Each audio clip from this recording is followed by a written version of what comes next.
Welcome to The Explainer. We're going to cut through all that confusing legal jargon today and really demystify real estate ownership.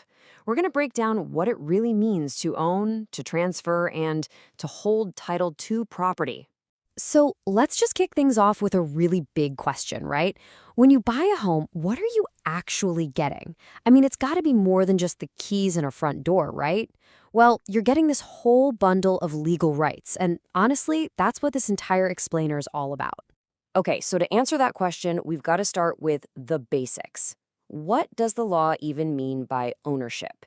And trust me, as you're about to see, it's not quite as simple as you might think.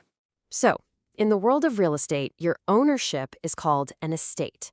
And no, that doesn't just mean some sprawling mansion with a gate. An estate is simply your specific legal stake in a property.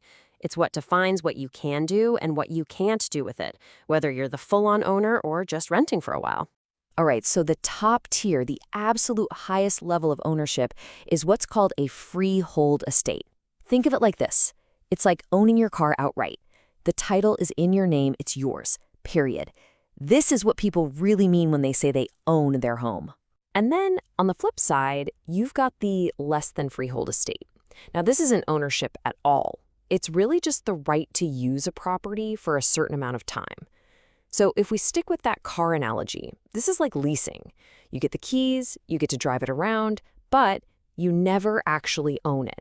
So here you can see them side by side, and really it all just boils down to one huge difference: permanent ownership versus a temporary right to use. And I'm telling you, getting this distinction is the absolute foundation for understanding pretty much all property rights. Okay, so now we know what types of ownership there are, but how does a property actually, change hands? How does it get from one person to the next? Because it's definitely not always as simple as just signing a check. Believe it or not, the law actually recognizes 7 main ways that property can be transferred. Now, a deed, that's the one we all know, right? You buy a house, you get a deed. A will handles things after someone passes away, but then there are these other, more obscure methods, and some of them are frankly just fascinating. Like, did you know you can acquire property just by occupancy? Yeah, let's dive into that one because it's a wild one. Adverse possession. You've probably heard it called squatter's rights. And it's this legal idea that you can actually gain title to someone else's property just by living on it. But, and listen, this is a huge but, there are some incredibly strict legal hoops you have to jump through. It's not easy. So what's one of those giant hurdles? Time. In a state like California, for instance, you would need to be on that property continuously for 5 full years. And you have to be paying the property taxes on it that whole time. I mean, that is an incredibly high bar to clear. Okay, so let's move on to the most common way property is transferred, the deed. Let's see how this one single document builds your official claim. Because at the end of the day, this is the piece of paper that truly matters.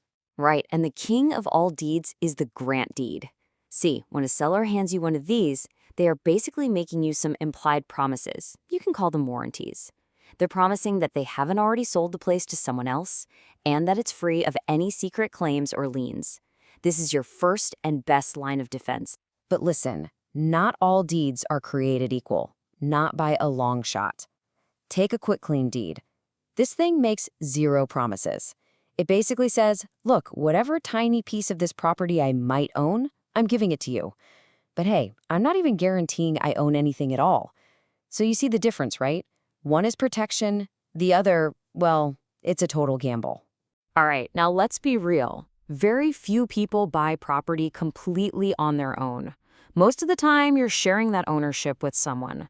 So let's take a look at the different ways you can legally hold a title with other people. So the 2 big ones you'll hear about are tenancy in common and joint tenancy, and the difference between them is absolutely critical. With tenancy in common, you can have unequal shares, maybe you own 70% and your partner owns 30%, and you can will your share to whoever you want. But with joint tenancy, if one owner dies, their share automatically, like magic, goes to the other owners. You can't will it to anyone else. Big, big difference. Now, because that right of survivorship is so powerful, it bypasses a will. The law is super strict about how a joint tenancy gets created. It requires what are called the 4 unities. And luckily for all of us, there's a fantastic little acronym to help remember them. Just think T-TIP. So what does T-TIP stand for? Well, think of it like a legal checklist. Everything has to line up perfectly. T is for title. All owners have to get their title from the exact same document. T is for time. Everyone has to get their title at the exact same time. I is for interest. Everyone must have an identical, equal share.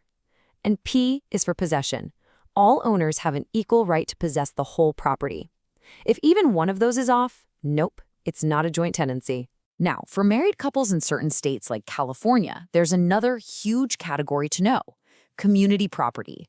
The idea is pretty simple. Basically, any property you acquire while you're married is considered owned 50-50. And that's exactly why in most cases, you need both spouses to sign off on any contract to sell or even refinance that property. Okay, so let's recap. You've got your deed, you've figured out how you're holding title with your co-owners, but what's the final step? How do you lock it all in and make it official for the whole world to see? This final, absolutely crucial step is called recording. Honestly, you can think of it as legally shouting your ownership from the rooftops. You physically take your deed down to the county recorder's office, and they make it part of the official public record. That's what protects your claim against literally everyone else. See, by doing that, you give what's called constructive notice. It's a fancy way of saying the whole world is now legally considered to know that you're the owner. And this kicks in one of the most fundamental rules in all of real estate. First in time is first in right. It means the first person to get their valid deed on record is almost always going to win if there's ever a dispute. And this brings us to a super important point, a disclaimer really. Your real estate agent is an absolute expert on the market, no question, but they cannot and should not give you legal advice.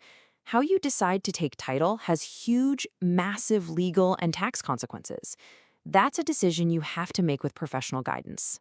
So what's the big takeaway from all this? Well, understanding these concepts is super empowering, for sure, but it is not a substitute for getting real professional legal counsel. You know, the old saying really is true. A man who is his own lawyer has a fool for a client. And when you're talking about what might be the biggest purchase of your entire life, you want to make absolutely sure you have an expert in your corner.